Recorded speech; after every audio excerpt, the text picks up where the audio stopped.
Bugun 9-avgust 2026-yil yakshanba Malika bozorida bu telefonlar narxi bilan bitta tanishib chiqamiz. 1 2 3 boshladi bo'lmasam iPhone 11 64 talik yo'mkisi 100 holatlari yaxshi, akkumulyator almashgan etib qo'yamiz. Narxi $180 chiqyapti. Keyingi telefonimiz mana xo'sh bitta ko'ringlar. iPhone 13 o'zi holati ideal holati, yo'mkislari 90 128 talik, korobka dokument, SIM, eSIM ofitsialniy uz emaildan ro'yxatdan o'tgan. Hech qanaqa defekt yoki nuqsonlari yo'q. Xo'sh, narxiga keladigan bo'lsa $150 qilib beramiz. Keyingi telefonimiz xo'sh mana bitta ko'rsatmaslarga iPhone 14 128 talik yo'mkislari 79 holatlari yaxshi holatda, yomon emas.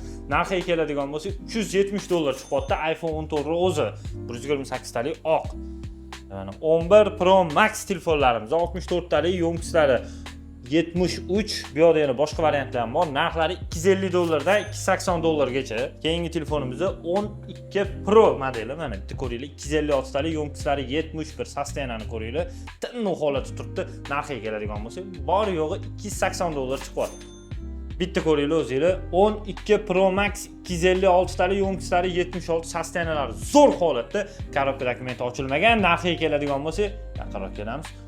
$120 ga berib yuboramiz.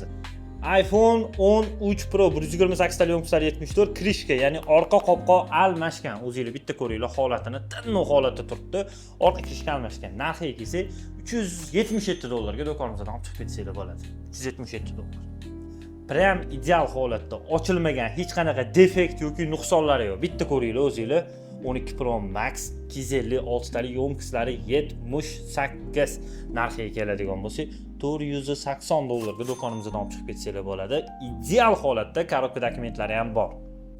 Arzonroq iPhone 14 Pro so'raganlar bo'lsa, bitta like bosib qo'yinglar hozirdan. Mana buni qaranglar, 128 talik amerikanskiy iPhone 14 Pro yo'mkislari 74, narxi bor yo'q $399 chiqyapti.